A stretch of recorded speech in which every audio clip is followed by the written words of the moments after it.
Olá, pessoal, de volta aqui com as entrevistas no canal. Hoje eu estou com a Carol Freitas, que alegria poder fazer essa entrevista. A Carol é biomimeticista e fundadora do Nous Consultoria e mais recente trilheira lá na comunidade Trilhas. Fiquei tão feliz que você entrou lá na comunidade e feliz também de ter essa troca com você hoje aqui, Carol. Obrigada, viu? Seja muito bem-vinda ao canal.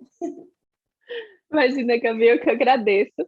Trilheira com orgulho, né? Finalmente eu consegui entrar na comunidade. Então é um prazer poder estar aqui conversando um pouquinho sobre natureza, sobre planejamento. Vai ser bem legal. Muito, muito bacana poder trocar essa ideia, assim, nesse último ano eu coloquei como norte entender mais desse lugar de naturalidade, eu super me conecto com o seu trabalho, porque eu acredito que a gente é natureza, né, que somos natureza, e que a gente trabalha para otimizar, né, os nossos recursos, tempo, dinheiro, energia, conhecimento, enfim, e quando a gente se inspira, né, na natureza, a gente consegue entender muito melhor sobre o funcionamento das coisas e tal, e usar isso no dia a dia, pelo menos para mim, na organização. Mas eu fui fazer o curso da Carol, entendi uma série de coisas que eu acho interessante da gente trazer aqui, e eu comecei a estudar biomimética e aprender, né, um pouquinho mais sobre a natureza, mas queria que você contasse um pouquinho para nós, Carol, sobre a sua trajetória, se você já entrou na biomimética, mas um pouco da sua bagagem, como que você foi parar nessa área? Conta um pouquinho pra gente. É engraçado, assim, a gente vai estudando a vida, né, a partir da natureza, e a biomimética é uma das ciências, né, que ajudam a gente a perceber esse conhecimento. E aí a gente vê, assim, que a natureza ela lida muito com a adaptação com o inesperado, né? Então, a biomimética foi um inesperado na minha vida. Foi uma coisa que eu nunca imaginei que um dia eu fosse me interessar por assuntos sobre natureza. Não era uma pessoa de natureza, não era aquela pessoa da fazenda, bicho grilo, não tinha nenhuma dessas coisas. Sempre fui uma pessoa muito da cidade, muito. Eu formei em design, então completamente humanocentrista, né? Só que eu sempre fui muito curiosa também.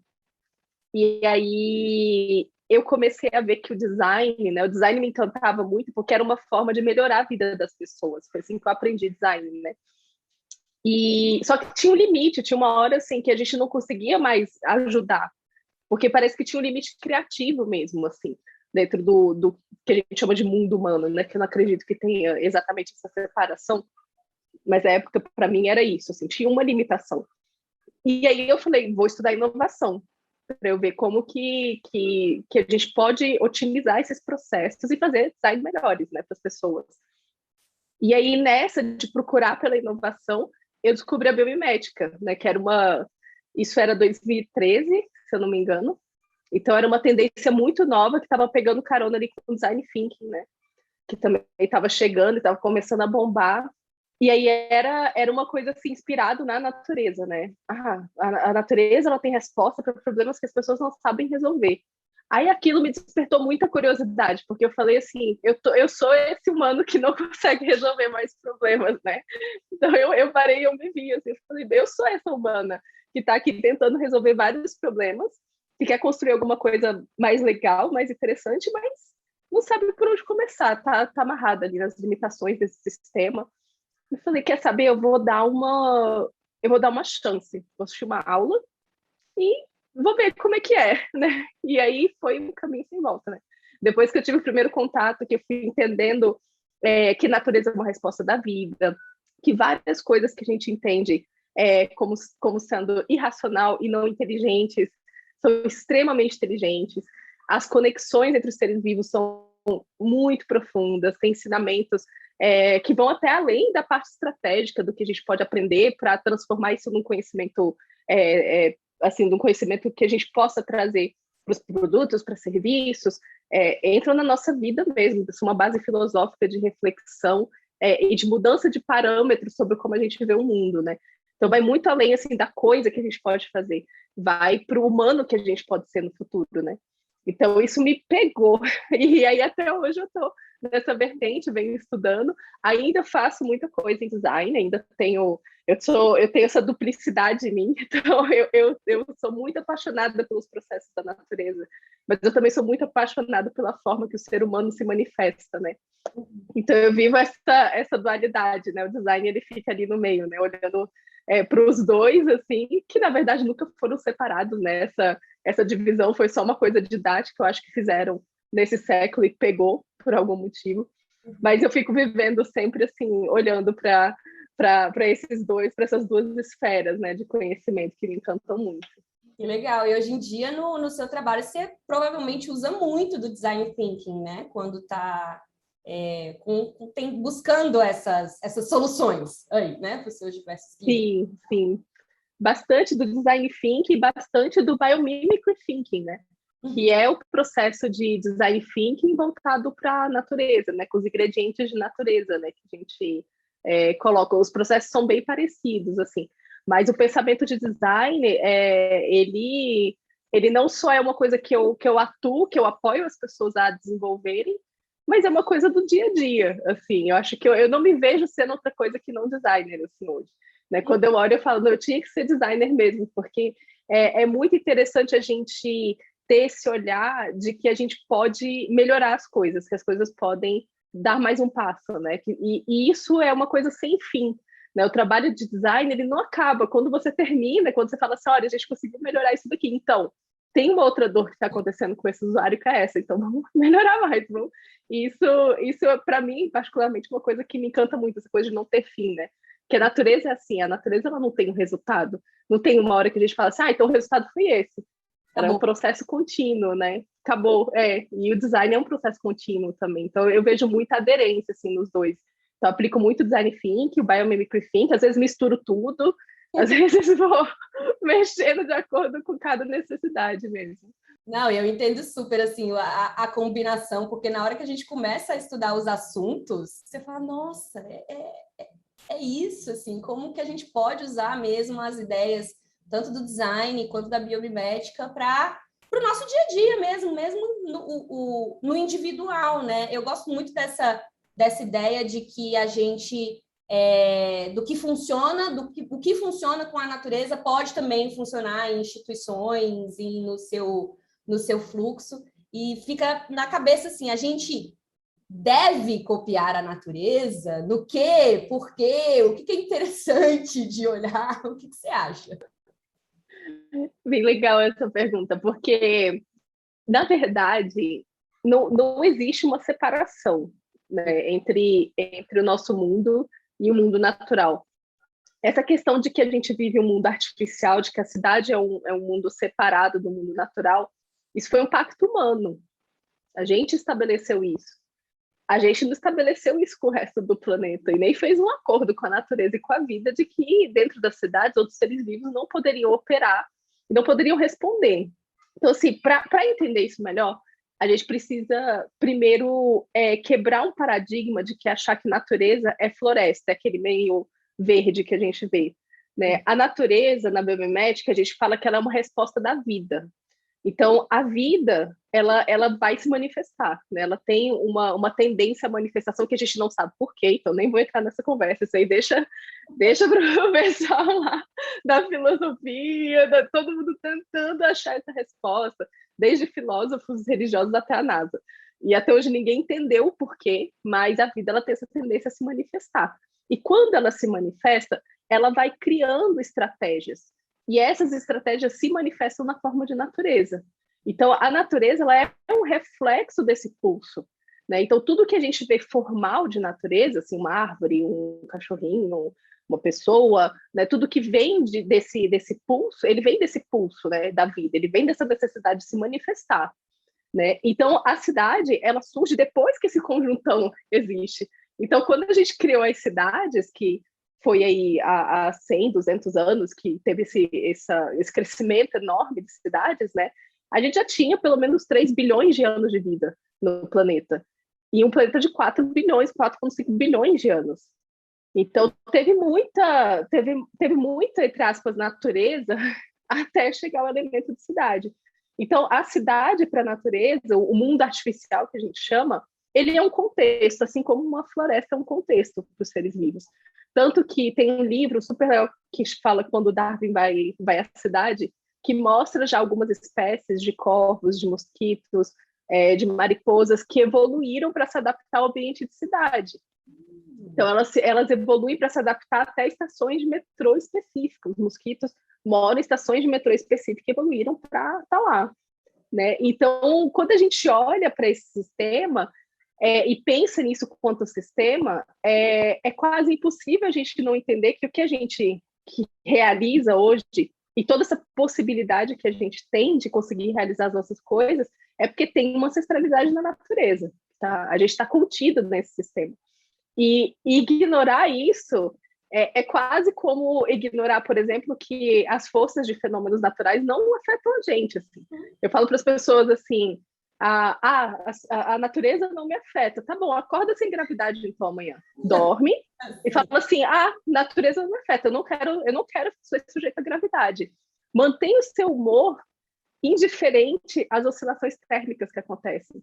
A gente já fez estudos que mostram que juízes que estão apertados pelo banheiro com fome e com calor tomam decisões erradas com mais frequência. São coisas extremamente básicas que o racional não consegue proliferar, o pensamento racional não consegue passar de um ponto se aquela necessidade básica, que a gente chama de básica, mas eu chamo de necessidades naturais, que a gente deveria respeitar em primeiro lugar, não estão sendo atendidas. Então, não tem como a gente estar desvinculado disso. A gente consegue fingir por um tempo, que eu acho que é o momento que a gente está, a gente fingiu por um tempo que a gente não precisava disso. Mas o próprio ambiente que a gente vê, não só o ambiente planetário, mas o ambiente das relações humanas estão mostrando para a gente que não está conectado com a natureza, faz a gente ter uma série de julgamentos e de relacionamentos que talvez não sejam as melhores escolhas que a gente pode fazer nesse momento. Com certeza, e até adoecer, né, Carol? Porque esse lugar do natural, na jornada de organização, a gente coloca até como rotinas essenciais, né? Dormir, comer, respirar, se movimentar, enfim, fazer sexo, que são coisas que no corre-corre do dia a dia as pessoas substituem ou deixam de fazer. Completamente. E aí adoece, e aí vem a conta, né? Digamos assim. Tem uma coisa nos nossos processos hoje que são muito interessantes, que são dois paradigmas que são esse pensamento antinatural, que primeiro, a gente achar que a gente dá conta de tudo sozinho, e segundo, a gente achar que a gente construiu tudo sozinho. Esse paradigma da solitude, sabe? Essa coisa assim de que eu sozinha dou conta de tudo, eu sozinha consigo fazer tudo, e olha só esse negócio, fui eu que construí isso, fui eu que fiz isso. Então, isso veio muito do romantismo, que foi quando a gente começou a trabalhar com a figura do herói romântico, que se dedica, que vai lá, ele que alavanca, ele que vai na frente, de preferência ele morre, e ele é um Marte, porque se ele morrer na batalha, melhor ainda. Ou se ele morrer na arte, melhor ainda. Né? Então, isso reflete muito o nosso pensamento hoje. Assim como o pensamento positivista, reflete muito o nosso pensamento hoje. Né? E no fundo, a gente não está desconectado de nada. Né? Então, se eu estou sentadinha, plena, aqui fazendo essa conversa, no mínimo, alguém teve que inventar a internet, alguém teve que inventar esses computadores, alguém teve que inventar esse ambiente que a gente está. Nossos pais nos criaram, nos alimentaram, deram sanidade mental para a gente poder ter tranquilidade de vir falar. Teve alguém que criou a linguagem. Então, essa desconexão ela faz muito mal para a nossa saúde. Né? Então, quando a gente está falando de estar conectado com a natureza, não é só aquela coisa do bem-estar natural, mas é a gente lembrar que a gente é fruto da escolha histórica de milhares e milhões de seres vivos que estão nesse planeta. E que nossas escolhas também vão fazer isso adiante, né? Então, é lembrar um pouco desse processo também. Essa ancestralidade é uma palavra que eu amo, e o conceito todo vai bem além das nossas raízes, né? Enquanto família, digamos assim, né? O meu pai, minha avó, minha mãe, essas coisas todas. E eu até vi Fungos Fantásticos, que foi recomendado lá no curso de biomimética, e ele fala desses sistemas, né, dessas conexões todas e como que acaba que tudo é um sistema, as redes, como a gente está interconectado, a natureza. Então, gente, fica até a recomendação. A minha turma é a turma dos fungos, aliás, pelo que eu entendi, não é, Carol? Exatamente, exatamente. É a turma dos fungos, queridíssimos, inclusive. Apaixonados pelos fungos, desse jeito. Aliás, lá no curso teve um dos conceitos mais interessantes que eu aprendi lá contigo foi a ideia dos princípios da vida. Você comentou aí dessas leis, né, que operam, a gravidade, os processos cíclicos, né, o sol, que a gente responde ao sol e tal.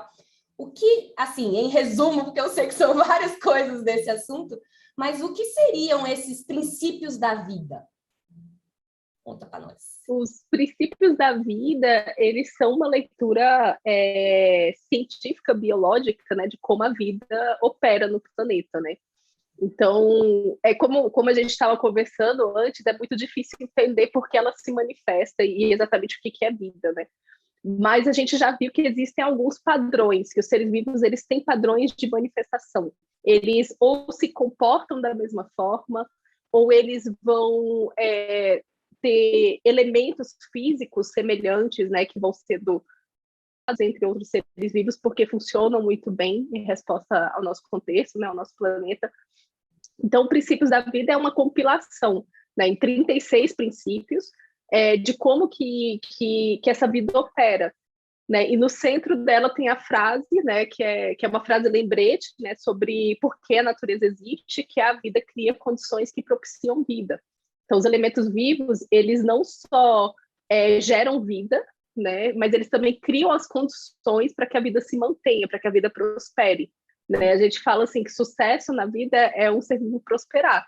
Né? Quanto mais tempo ele fica por aí dentro desse planeta, mais sucesso ele está tendo, né? Maior a chance dele de passar informações adiante, se relacionar com outros seres vivos. Então, a vida ela tem um quê de prosperidade, não no sentido financeiro, né? Que a gente atrela muito a prosperidade, a abundância, né? Como a gente é muito do capital, somos seres muito do capital, né?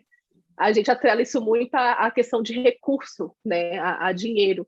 E para a natureza, a prosperidade é tempo, é qualidade, é a gente poder estar há mais tempo aqui, porque só fica aqui quem tem mais qualidade, né? Quem consegue se adaptar com mais tranquilidade, não é quem tem força, não é quem tem mais dinheiro em conta também. Então tem uma questão assim, de reflexão que é trazida lá, que é sempre partir desse princípio, né? De gerar vida e de gerar as condições que propiciam a vida. E aí os 36 padrões, eles podem ser usados tanto para dar insight para a gente desenvolver alguma coisa, quanto para fazer reflexões mesmo, até sobre o nosso dia a dia, sabe? Tem lá 2 padrões, 2 conjuntos de padrões, que são, por exemplo, sobre adaptar condições de mudança e sobre estar em sintonia com o local e ser responsivo, né? Então, se adaptar à condição de mudança, vai falar muito assim, de como que a gente lida com o inesperado. Né? O que acontece? Como é que a gente cria ali, né, estratégias para lidar com o inesperado? E estar em sintonia com o local e ser responsivo é como que a gente aproveita os ciclos que estão acontecendo. Eu sei que a primavera vai chegar e Brasília vai ter uma semana extremamente quente, extremamente seca. Então, por que todo ano a gente fica assim, né, adoecida com o nariz ruinzinho? Se todo ano esse ciclo vem, né, a gente acaba, como a gente se sente desconectado, a gente acha que a gente tem um poder sobre isso, né? Do tipo assim, eu vou ligar o ar-condicionado, vai ficar tudo bem. 2 semanas de ar-condicionado, a cidade inteira tá com sinusite, com rinite, para todo lado, né? Então, assim, todo ano esse ciclo vem. Por que a gente não se prepara, então, para esse ciclo? Por que eu não mudo minha alimentação? Por que eu não mudo meu local de trabalho? Por que eu não tiro férias nessa semana? Migro, né? Como vários seres vivos por aqui fazem, eles vão aproveitar para migrar. Então, a gente olhar para esses padrões como forma de gerar os insights e reflexões também sobre a nossa postura sobre a vida e a postura do que a gente faz também, né? Os nossos projetos, as nossas empresas, em relação à vida, né? O quanto que isso está respondendo à vida, o quanto que isso seria vivo, né? Se essa coisa, essa empresa, esse produto, essa coisa que a gente faz, quanto que isso poderia contribuir com a vida, né? Isso é muito legal, assim, porque quando a gente pensa na ideia de programação, né, de planejar para fazer os nossos projetos e olhar as coisas, geralmente vem essa imagem do ambiente corporativo, administrativo, que os próximos passos, um projeto que não pode mudar, que é aquela coisa meio cravada em pedra. E cada vez mais eu percebo que planejamento é para adaptar mesmo, porque vão ter essas interferências externas, pressões, e no movimento mesmo, que rola ajuste, e a gente vai mudando as coisas a partir do que foi caminhado. E eu lembro que uma das polêmicas lá, enquanto a gente estava estudando, né, o material, foi que você comentou que não tem planejado na natureza. Não tem isso. Opa, peraí, Carol, vamos aqui remeter esse negócio na cabeça. Então, como que a natureza, se não tem esse lugar do planejado, como que ela lida, então, com essa ideia de tempo, de espaço, de programação? Como que a gente vê isso, então? Isso, eu gosto de fazer essas frases de efeito, né? Tipo, a natureza não tem planejamento, aí todo mundo para e fala, nossa, como é que ela existe? Então, se ela não planeja nada, né? Mas a natureza ela não tem planejamento no sentido como a gente faz, como um plano de ação, né? Porque o que a natureza tem como movimento? Tudo que funciona para o ambiente, para o meio ambiente, tudo que funciona para a natureza, já por padrão vai ser implementado na próxima manifestação de vida. Então, a gente não precisa usar tempo planejando. A gente aprende com quem já fez, né? Nosso DNA, ele é isso. O DNA ele é um conjunto de informações, assim, que são absorvidas ao longo da vida e passadas adiante, né? Então, a primeira qualidade que ela tem é de aprender com quem já fez. Então, assim, se a gente fosse evitar, por exemplo, um planejamento, como a gente faz, que é parar, definir uma meta, né, definir um objetivo e traçando pequenas etapas ao longo do tempo e espaço para elas serem executadas, a gente iria com pessoas que já fizeram o que a gente fez e conversaria com ela, trocaria informações, assim, como que você fez isso? Como que você fez uma transição de carreira? Como que isso aconteceu? Porque sem a informação, a vida não tem base para poder, entre aspas, tomar suas decisões, né? Então, ela vai se pautar sempre na informação anterior. E a vida, se apesar de não ter o planejamento clássico, ela tem, sim, dois elementos que são muito importantes. O primeiro é a programação. Então, tem sim, uma série programada do que vai acontecer. Quando a gente é gerado, né, puxando assim para o nosso processo, porque os outros seres vivos vão ter seus processos individuais particulares, mas quando a gente é gerado, a gente segue um fluxo igual, né? Então, a gente vai ali de uma célula que se divide em duas, ela vai gerando essa metamorfose quase da mesma forma para todos os seres vivos, eu diria. E ela vai se manifestando até chegar a um conjunto complexo que a gente vê de um adulto. Isso leva 30 anos, 20 e poucos anos na nossa espécie. Outras espécies levam 8 anos, outras espécies levam 24 horas.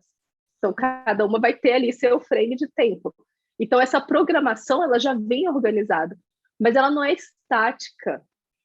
Então, assim, tem a programação que ela é feita, mas tem um segundo pilar de característica da vida, que é a improvisação.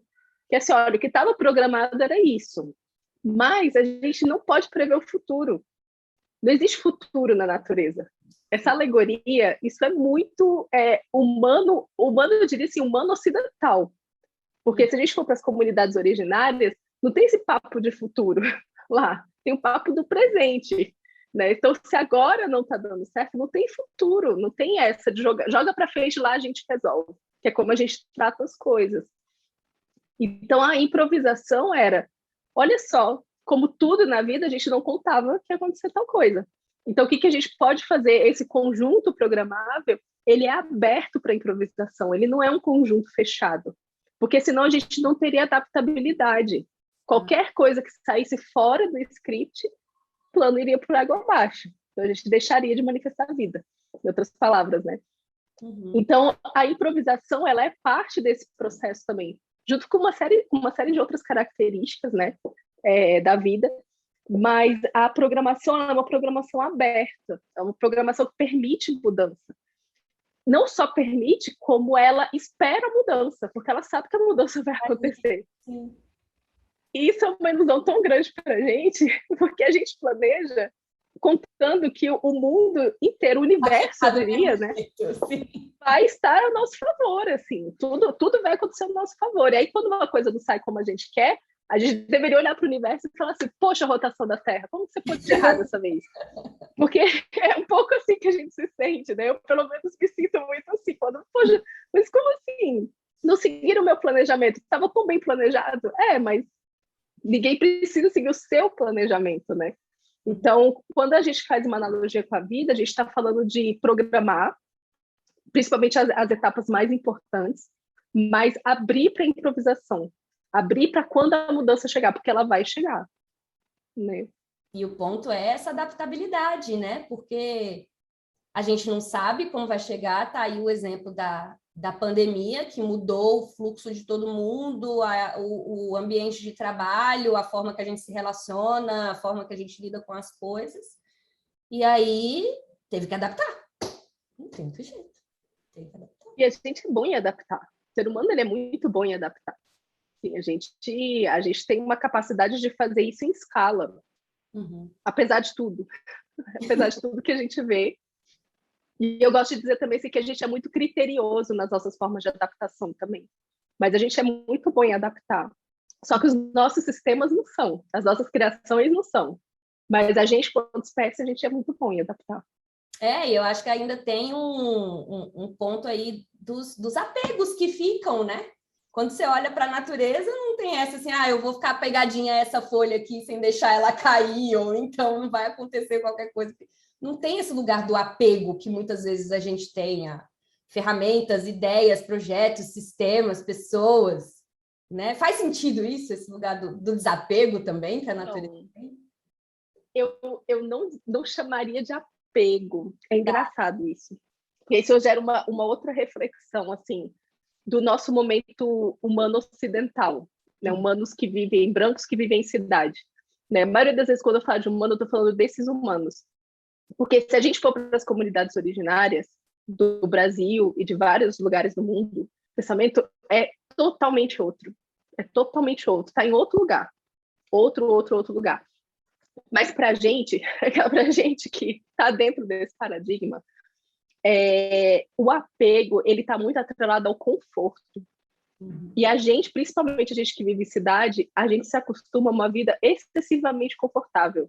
É verdade. Excessivamente confortável, ao ponto da gente ter que botar na agenda que a gente tem que mover o corpo, porque senão a gente desenvolve doença se a gente não mover. E eu tô falando isso, mas eu faço isso, tá? Eu boto na minha agenda academia, porque senão meu corpo padece, porque o nosso sistema, ele coloca a gente como seres mentais que não participam da natureza.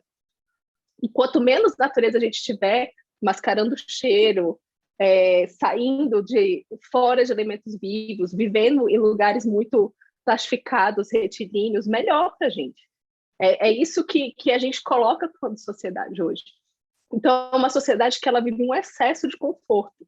Olha. E como toda pessoa é excessivamente confortável, se você tira o conforto dela, ela vai chiar, ela não vai querer largar aquilo.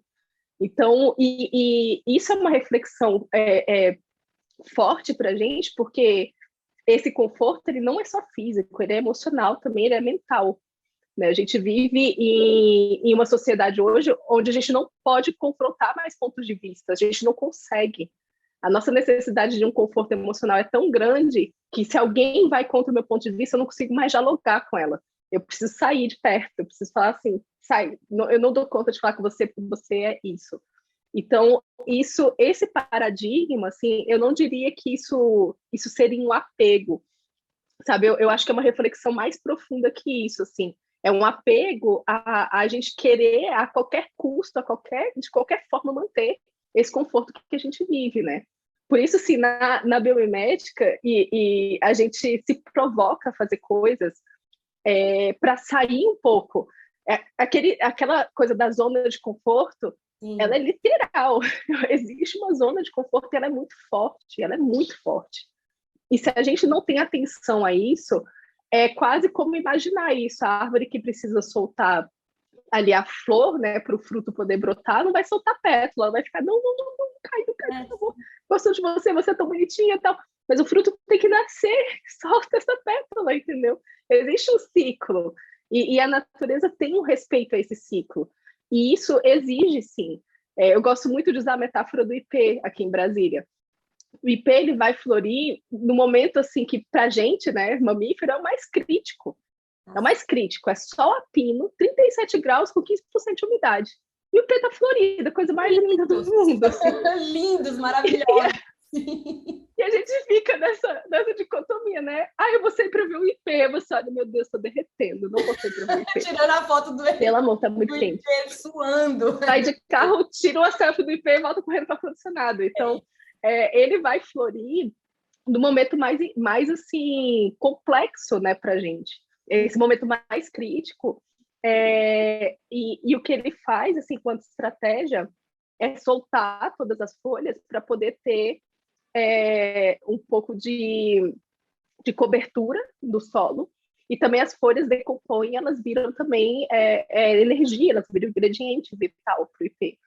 Né? Então, ele usa as próprias folhas como um recurso, né, para, entre aspas, adubar o solo e poder puxar essa energia para poder gerar a flor. Né? Então, para a gente é quase uma contradição, assim, mas por que você vai fazer isso nesse momento? Porque esse é o momento que tem que ser feito, porque esse é o momento que o polinizador chega, porque esse é o momento que ele está fazendo as associações com outras plantas, porque esse é o momento, né?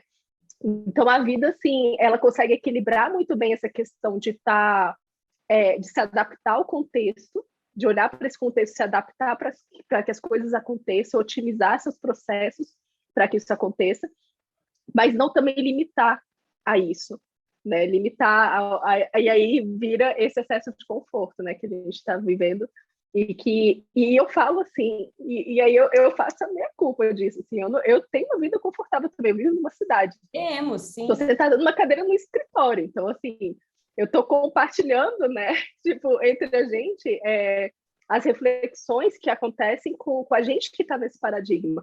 E do quanto que é interessante a gente achar fórmulas, não de não ter uma vida confortável, que também não é sobre isso, mas uma forma de equilibrar isso, e principalmente não depender disso. Né? Então, eu acho que a dependência ela está vinculada. Eu não colocaria assim, dependência emocional, dependência física, dependência ao conforto, o conforto que ele está ancorando todo o resto ali. Né? Então, a gente não ser dependente disso é uma coisa muito interessante. É só fazer um convite simples. Quem mora em cidade, de passar 4, 5 dias no interior do Brasil. Pode escolher qualquer estado. Nem vou dizer assim, vai ali pro Cariri, vai ali para Caatinga, vai para Amazônia, vai para qualquer estado. Vai para o interior, para uma cidade que tem as suas necessidades básicas não atendidas e vive lá por um mês. Eu já fiz essa experiência em várias cidades, assim. A gente vai ver que a gente não precisa de muita coisa. A gente vai ver os mimos, a gente vai ver todas essas coisas, e não porque eles têm uma vida pior que a nossa, mas é porque a nossa vida é muito excessiva mesmo. Porque a gente vive um excesso hoje, a gente que está em cidade, principalmente em grandes cidades, né? Então, é uma reflexão, assim, né, dessa questão do conforto, e aí está surgindo o comfort food. O conforto ele tá assim, toda hora tá vindo mais forte, né? E aí é uma atenção para a gente ter, né? O conforto leva a gente para longe do que seria o nosso lado selvagem, né? Do que seria o nosso lado essencialmente humano quanto espécie. E ele precisa também se manifestar. Então, acho que esse equilíbrio é importante. Eu posso ter sim o meu conforto, mas esse meu lado humano, de espécie, essa coisa que a gente mascara, isso também precisa ter seu momento. Preciso mover o corpo, preciso andar, preciso estar em contato com a natureza, isso também precisa fluir, né? Isso não pode estar travado em detrimento do conforto. Até porque é nesse movimento que as coisas vão acontecendo, né? A gente vai até encontrando uma certa estabilidade no movimento, sei lá, alguma coisa assim, né? Porque você vai se ajustando, vai adaptando e tudo. Essa ideia do conforto é muito bacana porque, enfim, dá outro vídeo da gente falando só sobre as filosofias disso, né, e do apego e do conforto e da cidade. Mas eu pensei aqui numa vez que eu fui para um festival na Bahia, enfim, na Universo Paralelo, a galera que provavelmente vai conhecer, e não tinha nada. Era uma coisa assim, fora do conforto total, fora do conforto total. E aí você pensa, meu Deus, a privada do banheiro, que bênção é você ter uma privada, sabe assim? É o conforto maior da vida, é um chuveiro e uma privada do banheiro. Foi a sensação que eu tive depois do acampamento, de um acampamento em Botsuana, né? Meu último curso de biomédica foi um acampamento lá em Botsuana, em Maum, que é centro ali do continente africano. E aí a gente passou, né, 5 dias acampado na savana. Então, assim, não é tipo acampado num bosque com árvore, com todas as coisas, assim, cenográficas. Não, era uma savana mesmo, baixa vegetação, quente pra caramba, bicho pra todo lado. Então, toda aquela cena, assim, a gente voltou. A água tinha, assim, uma quantidade mínima para você usar, porque não dava para transportar aquele tanto de água. Então, tinha toda uma condição totalmente diferente do que a gente está acostumada. Mas, assim, lindo, lindo. Uma experiência, assim, de você saber que você não precisa de nada disso, assim. E aí não vem o outro precisa. lado da experiência, que é isso. Dessa libertação, assim, a né? liberdade que dá também, tomar um banho no mar, ou então qualquer coisa assim, que, beleza, tem um mar, então eu vou lá e vou fazer com o que tem. Tem um mar, eu vou. E de você e tendo outros contatos, né? Tirando essas dependências do conforto, né? Mas eu lembro de quando a gente voltou e chegou no aeroporto, a gente falou assim, vamos ao banheiro, né? E a gente entrou no banheiro, aí uma amiga me abriu a torneira e botou a mão e ficou assim, nossa, a pessoa que inventou isso, ela foi muito inteligente. E a gente caiu numa risada, porque a gente estava assim, todas destruídas, todas as mulheres assim, destruídas, cabelo, tipo, 4 dias sem lavar, todo mundo com aquele cabelo desgrenhento, a roupa, assim, aí a gente botou a mão na torneira e ficava, nossa!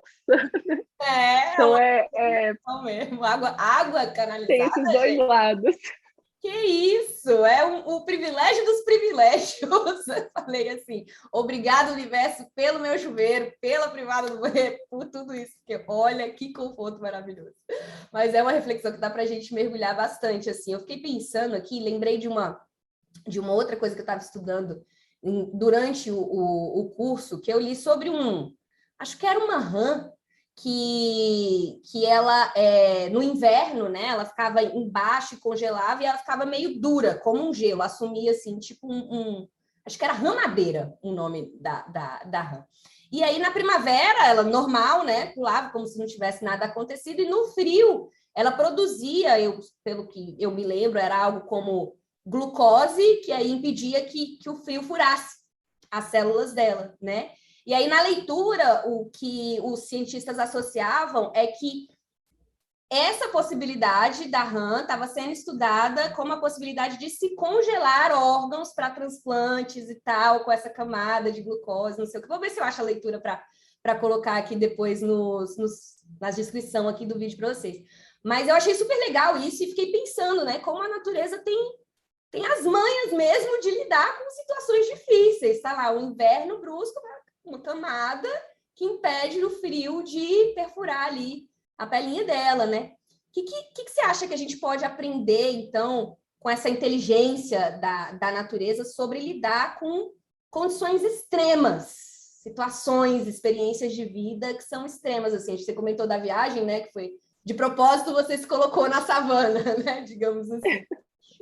E eu me coloquei na savana do festival, que é outro tipo de savana, mas o que você acha desse lidar com as situações extremas mesmo, no contexto mais da vida? Assim? Tem algumas reflexões, assim, que surgem disso, porque... Dá pra gente viajar nesse assunto um monte, né? Dá. Porque, assim, a natureza, ela, não é que ela lida com condições extremas, a gente que considera esse extremo, sabe? É como assim, para a rã-madeira lá do Alasca, o que a gente chama assim, de uma ação extrema para ela é dia a dia. Sim. É que ela é dotada de uma inteligência que a gente não tem. Então, para a gente é extrema. Do mesmo jeito que se a RAM pudesse olhar para a gente, ela falaria assim: como é que vocês aguentam 10% de umidade, 37 graus por 2 semanas? Condição Loucura! extrema. Condição extrema. Então, essa adaptação ela é sempre muito contextual e muito pontual na natureza, né? Então, assim, a rã... E não é que a gente... então quer dizer que se eu tirar a rã madeira e colocar ela aqui em Brasília, ela morre. Não, ela tem a parte da improvisação e da adaptação também. E isso que é interessante, assim, eu chamaria essa parte de extremos da natureza com eles serem altamente especializados, né? Entendi. E a natureza, ela tem essa divisão, assim, na verdade, a nossa ciência lê essa divisão na natureza, né? Tem espécies que são muito generalistas, que elas se adaptam a qualquer meio, elas vão viver ali em transições de biomas, elas vão conseguir ter muito mais adaptabilidade a qualquer circunstância. E tem espécies que são muito especializadas. Tem espécies de beija-flor, por exemplo, na ilha do Matorral do Chile, que só dá naquela ilha. Tipo, é uma espécie com tipo 120 indivíduos que só dá naquela ilha. Você não acha lugar nenhum do mundo. É um super mistério entender como aquele beija-flor chegou lá. E não só ele, mas um casal dele chegou lá e eles começaram a se proliferar, né? Então tem uma espécie que só dá nessa ilha específica, né?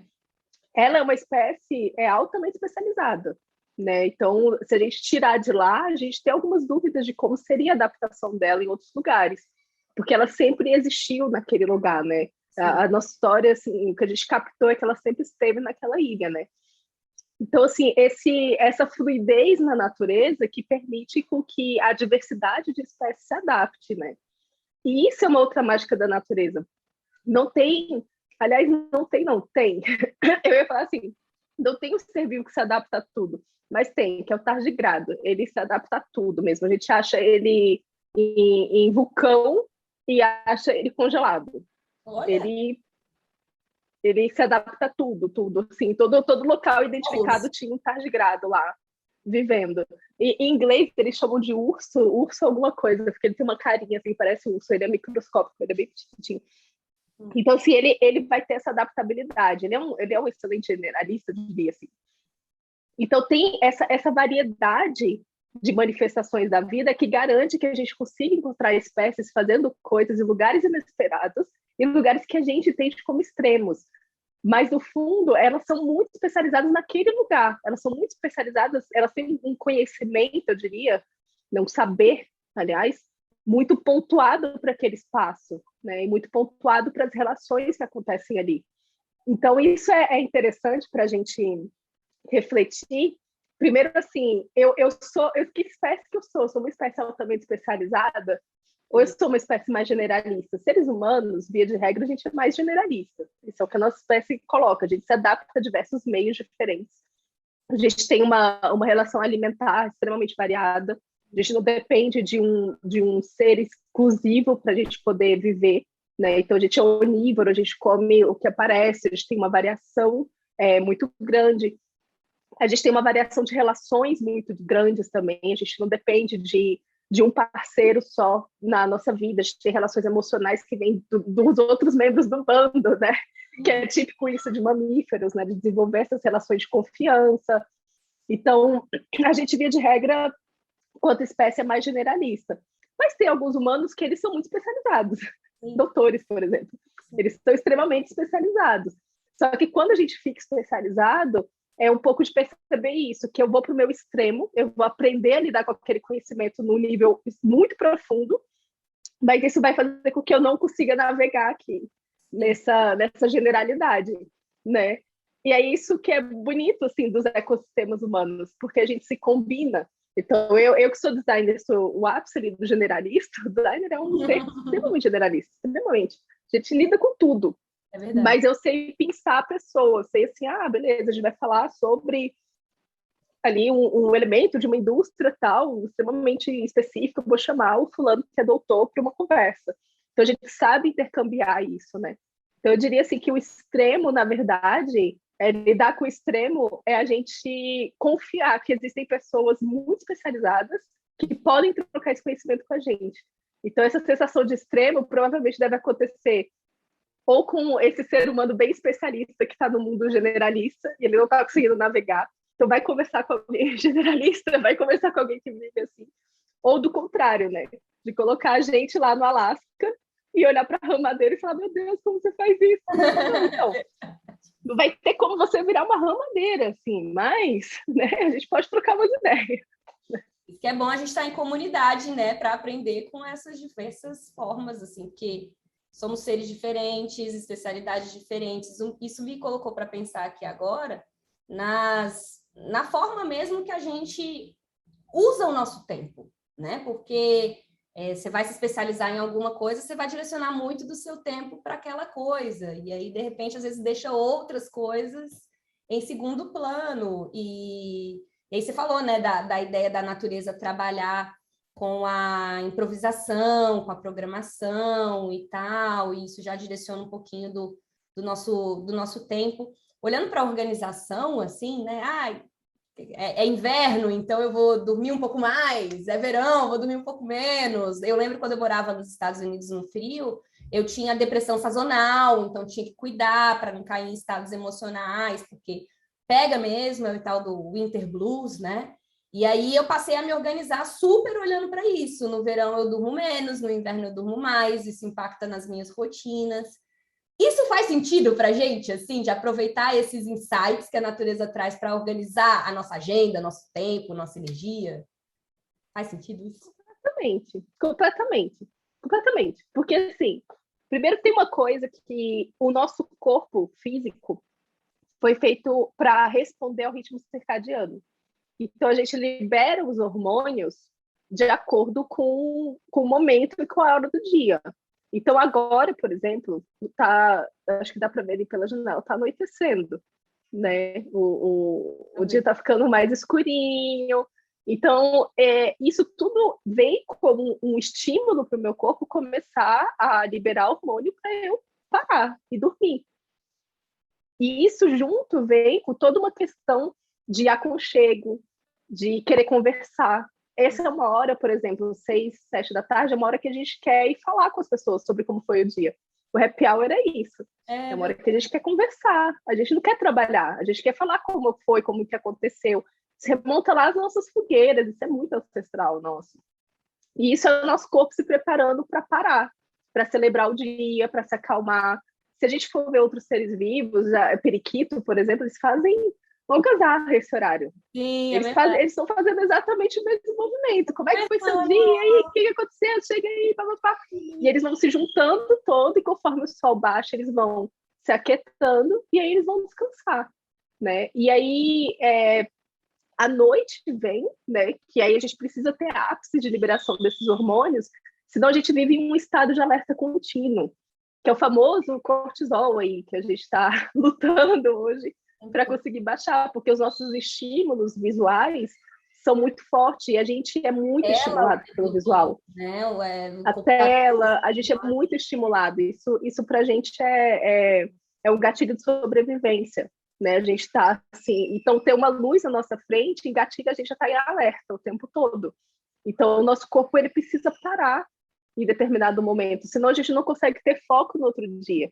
Então assim, esses tempos eu estava com uma nutricionista e aí ela falou assim, você vai ter que fazer modulação de cortisol. Eu falei, o que é isso? Ela falou, porque você está muito estressada. Você passa muito tempo trabalhando com luz do computador, ambiente muito estressado, tomando decisão, usando muita cabeça. E aí você não consegue dormir. Você acorda várias vezes à noite? Eu falei, acordo? Não é normal? Não, ela, não é normal. Você tem que dormir, você tem que chegar num estágio para você liberar a melatonina, para depois não liberar tanto cortisol no outro dia. Então, eu tomava melatonina à noite e eu tomava um modulador de cortisol de manhã.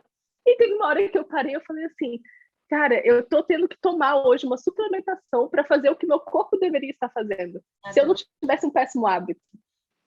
Então, assim, as receitas, elas estão no nosso corpo. Eu parei de comer carne, por exemplo, porque carne era uma coisa que me dava um processo digestivo muito ruim, muito ruim. Eu comia carne por educação, para as pessoas não ficarem assim, mas você é vegetariana ou vegana? Você não nada, né? E aí eu falo, quer saber, cara, eu vou comer carne porque eu não quero ficar dando satisfação para ninguém. Até que teve um dia que eu parei e falei, cara, esse negócio me faz mal. Eu como, minha barriga fica desse tamanho, eu passo mal. Por que eu faço uma coisa que me faz mal? Então, assim, não como uma vez por mês, para fazer ali as vitaminas, né, fluírem também com acompanhamento nutricional. Então, tem toda uma questão, assim, que se a gente entende que o nosso corpo, ele não é uma coisa, mas ele é um organismo, e que esse corpo, ele reage a tudo que está acontecendo fora, seja físico, seja emocional, também, porque ele também vai reagir emocionalmente. Se a gente está aqui sentado e uma pessoa que eu não gosto abre a porta, meu corpo ele vai reagir a essa pessoa que eu não quero falar. Do mesmo jeito que se abrir a porta e for uma pessoa que eu amo, meu corpo vai reagir também. Exato. Tipo assim, até o movimento que a gente faz lembra isso, abre, né? A gente abre. Então, nosso corpo ele tem uma sabedoria natural, né? Que quando a gente aprende a respeitar, quando a gente aprende a olhar para essa sabedoria e colocar a nossa rotina nisso, aí eu acho que é quando a gente chega na maturidade, sabe? Eu vejo assim, as pessoas com mais de 40, 50 anos que vivem bem, elas aprenderam a fazer isso, né? Então, assim, a minha mãe deu o horário dela dormir, deu o horário dela dormir. Mas tem uma festa, deu horário de dormir. Mas o fulano deu horário de dormir, eu vou dormir. Então, assim, ela tem um respeito profundo pelo corpo dela, pelo que aquele momento pede para ela, né? Que é uma coisa que eu ainda não sei fazer, eu tô aprendendo, eu tô lá com meus moduladores de cortisol ainda, dialogando com eles e pensando assim, cara, como é que eu aprendo a respeitar os tempos do meu corpo? E o tempo do meu corpo com o resto do planeta, porque ele é ativado pelo resto do planeta, né? Então, isso é uma coisa que eu vejo que a gente adquire com muita maturidade. Por isso que eu acho que o envelhecimento é uma dádiva. Uma das melhores coisas do mundo é você envelhecer, porque você aprende como o seu corpo funciona. Eu consigo correr, por exemplo, que era uma coisa que eu não conseguia na minha adolescência.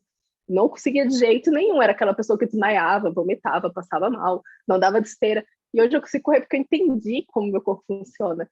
Então, esse aprendizado que a gente tem com a idade, né, isso é uma dádiva para a gente viver, né? E quanto mais a gente aprende a ter essa lição, quanto mais a gente aprende a olhar para isso, eu acho que mais fascínio a gente tem, né? E mais prazer a gente tem por ter esse ritmo, né? Por ter essa hora assim, não, chegou a hora de dormir, não como isso me faz mal. Não, eu não vou para tal lugar, não, isso não faz bem para o meu corpo. Eu respeito isso, sabe? Eu acho que esse é meu estado. Se o pessoal fala assim, qual a sua meta, né? Eu falo, minha meta daqui a 40 anos é respeitar os meus estados de vida. Essa é a minha meta. Não, mas você quer aposentar? Você quer? Não sei. Se isso fizer parte, tá bom. Eu faço. Mas se não estiver respeitando meus estados de vida, eu não quero mais, né? Até porque se não respeitar os seus estados de vida, você talvez não chegue nesses 40 a mais aí, né? Então é uma coisa... Muito provável. Exatamente. Por isso que eu gosto tanto de pensar na organização, centralizando mesmo a ideia de, gente, é o seu corpo, é respeitar o sono, é a alimentação, o descanso, parar com as telas antes de dormir para, né, 1h30 antes, só que os nossos hábitos já estão tão arraigados nesses lugares de internet, com trabalho e tudo, e organizar toda a agenda em torno do trabalho, que essas coisas se perdem, né? E aí, ó, a Carol aí falando, gente, sabedoria, ouvir o corpo. Sabedoria não, é a pessoa que padece com isso todo dia. Faça o que eu falo, não faço o que eu estou fazendo. Tipo isso. Sabedoria não é sonho, eu já entendi que é por aí, mas agora realizar é um esforço de todo dia, né? É isso que eu acho que é o processo, né? A gente viver o processo. É sonho. Todo dia mesmo, assim, eu acho que uma das principais lições, assim, que vieram para mim em relação a esse estudo sobre natureza, biomimética que eu fiz com você, é a valorização mesmo dos seus tempos, do seu lugar de ciclos e colocar isso porque você é natureza, então não respeitar a própria natureza não é chegar naquele lugar que você falou, né? De perpetuar a vida, de continuar a vida, né? Então, esse foi uma das lições mais preciosas, assim, para mim. E para a gente fechar aqui, eu queria saber qual foi para você uma das lições de vida mais preciosas que veio da natureza. Nossa, tem tantas.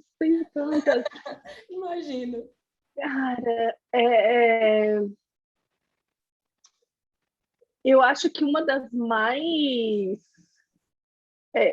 eu acho que uma das mais tocantes que eu tive foi nessa viagem em Botsuana. Foi nesse acampamento que a gente fez lá. E aí, quando o dia estava anoitecendo, a gente saía para visitar os lugares, que é a hora que os bichos estavam, a bicharada estava voltando, então a gente via muito bicho, né? Muito mesmo, muito, muito mesmo, assim. E é uma loucura que tudo acontece na savana, tudo, tudo. Você vê assim, leoa caçando na sua frente, assim, você fica, meu Deus. Então, isso vai impactando, sabe?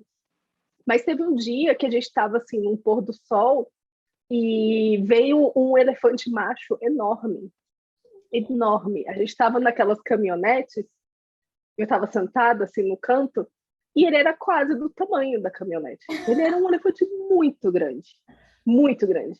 E ele se aproximou muito da gente, muito, no ponto que se eu fizesse assim, eu tocava nele assim com a mão. Ele estava muito perto, o cheiro, tudo assim. E ele olhou pra gente, passou assim com o tronco. Aí eu falei, pronto, ele vai empurrar o carro agora. Porque, tipo, era muito fácil para ele empurrar. Aí ele deu a volta, olhou pra gente de novo e aí saiu. E a gente ficou assim, dentro do carro, sabe? Aí alguém falou assim, tipo, ninguém se mexe porque ele entende o carro como uma coisa só. E aí eu falei, na real, ele não entende o carro como uma coisa só, não. Ele viu a gente aqui dentro, foi mal, mas ele viu a gente aqui dentro. E ele escolheu não fazer nada com a gente, né? Então isso para mim foi uma coisa assim tão forte assim, porque ele tinha assim um poder, ele tinha uma força de Escolheu. transformar a gente em nada ali, sabe? E ele escolheu não fazer isso, porque ele não tinha motivo, não sei porquê, mas ele escolheu não. Ele olhou pra gente, deu a volta e foi embora, e aí a manada inteira foi seguindo junto com ele lá, o grupo todo. Talvez ele tenha ido lá para despistar a gente, para os filhotes passarem. Tem N motivos, assim, mas ele poderia ter feito algo ruim com a gente. E isso me ensinou muito sobre como que a vida ela é generosa nas suas ações, né? Ela não vai fazer algo que não seja necessário, né? Não tem porquê ocasionar algo mal só porque a gente estava lá. Ah, mas a gente é a espécie que mais caça elefantes para remover marfim. É marfim, cara. A gente mata o elefante só para tirar o marfim dele. Tipo, não faz nada com o resto. Assim. A gente começa a ter atrocidades de queimar vivos os bichinhos na Índia. A gente é a espécie que escolhe fazer as atrocidades. Sim, e ver que os seres vivos não respondem a gente da mesma maneira foi uma coisa que me tocou muito, sabe? Muito, muito mesmo. Eu lembro, eu fico até meio. Não, Eu você fiquei contando, eu alguns já tô dias quase nesse chorando aqui. processo, porque é uma coisa de que a vida tem seu fluxo, independente do que eu faço, independente das minhas opiniões. Então, assim, a vida ela tem seu fluxo, independente do que a gente está fazendo no planeta.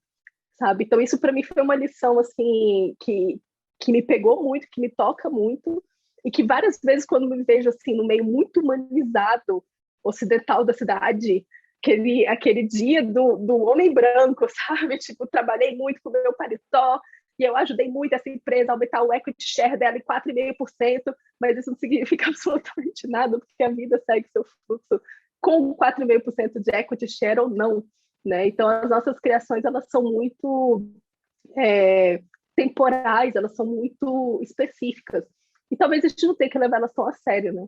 Então, acho que essa reflexão, assim, para mim, ela fica batendo. Tanto que eu passei alguns meses desenhando elefante. Assim. Toda hora eu pegava um lápis e desenhava elefantes, elefantes, elefantes, porque aquilo reverberou muito. Assim. Acho que foi uma das lições mais profundas, eu acho, assim, de impacto que eu tive com a natureza. Ai, que história bonita. Eu amo elefantes e agora aumentou ainda mais o meu carinho por elefantes. Adoro, porque eu acho assim, eu amo. Tem até um aqui, ó, tatuado. Adorei essa história, essa reflexão, fiquei até emocionada aqui junto. Ótima forma da gente terminar esse papo. Carol, adorei. A gente poderia ficar aqui umas 2, 3 horas comigo perguntando coisa para você. Fácil. Mas a gente deixa para uma próxima oportunidade. Muito obrigada por isso. E queria que você contasse como que o pessoal pode acompanhar o seu trabalho nas redes e tudo, porque, gente, só acompanhe, Carol. Só faz isso. Ai, Gabi, eu que agradeço muito. Agradeço muito pela comunidade de trilheiros também, porque eu queria tanto encontrar um lugar que eu pudesse falar sobre práticas e como a gente equilibra esses dias, né, que a gente vive, assim. E não queria falar de produtividade, não queria aquelas pessoas, assim, trabalhem enquanto eles dormem. Eu não queria isso, eu não queria Ai, isso. Então, dormir, gente! eu que já vai dormir enquanto eles dormem também. Eu que agradeço pelo convite de estar falando, agradeço pela comunidade de trilheiros também, pelas trocas que acontecem lá. Eu posto algumas coisas, posto alguns conteúdos no meu Instagram, que é o @carol_nous, NOUS, que é o nome do nosso ecossistema, né? Que a gente chama de um ecossistema porque a gente tem uma empresa, uma escola e um instituto, né, que trabalham muito com essa questão da arte, da natureza, de como que a gente pode levar, né, esses elementos para inspirar, né, tanto empresas, projetos, pessoas a darem esse passo, né, em torno de um ambiente mais regenerativo para o mundo, né, uma comunicação melhor para o mundo também. Posto algumas coisas lá. Aí eu falo assim, eu não sou influenciadora, eu não sou youtuber, então não tenho uma frequência muito grande, mas eu sempre respondo quando as pessoas me mandam. Às vezes eu demoro ali alguns dias, que o fluxo às vezes não me permite, mas eu sempre respondo e dou as orientações, né? Hoje a gente está com o curso online, então a gente abre 3 vezes por ano o curso online, esperando o momento mais apropriado para poder fazer uma imersão presencial, né? Então a gente, desde o início da pandemia, que a gente não está fazendo os encontros presenciais, para a gente poder fazer tudo com mais segurança, com mais consciência, né? Mas o curso online está acontecendo e a gente tem as comunidades também que são derivadas do curso. Então, todo mundo que participa do curso vai para uma comunidade para a gente continuar a conversa. Eu gosto de falar que o curso é só o começo, o curso é só o início ali. O bom vem depois, quando a gente vai refletir, né, aprendendo mais, né? Exato. Então, lá eu costumo colocar bastante coisa. Sempre que tem conversas super gostosas como essa, eu também coloco lá. Olha só, a gente fez conversa lá com a Gabi, a gente saiu em tal lugar. Então, eu costumo colocar lá a maioria das coisas. Então, acho que é um bom lugar para o pessoal encontrar e bater um papo também. Boa, eu vou deixar todos esses links disponíveis aqui na descrição para vocês mergulharem, seguirem e tal, e o curso vai ser a pena, porque, assim, que bom investimento, minha gente, fazer isso que me ajuda. E aí, recomendo para vocês e recomendo demais mergulhar nesse assunto, porque, né, a gente é natureza, então entender um pouquinho melhor sobre como as coisas funcionam, não é isso? É isso por hoje. Perfeito. Vamos fechando aqui. Carol, mais uma vez, gratidão. Espero que a gente possa ter outras trocas. E se você curtiu esse papo, deixa um comentário aqui. Se não, segue o canal. Se não, segue a comunidade. Vem aqui na descrição, demorou. E, ó, só chega junto. E a gente se vê no próximo vídeo. Até!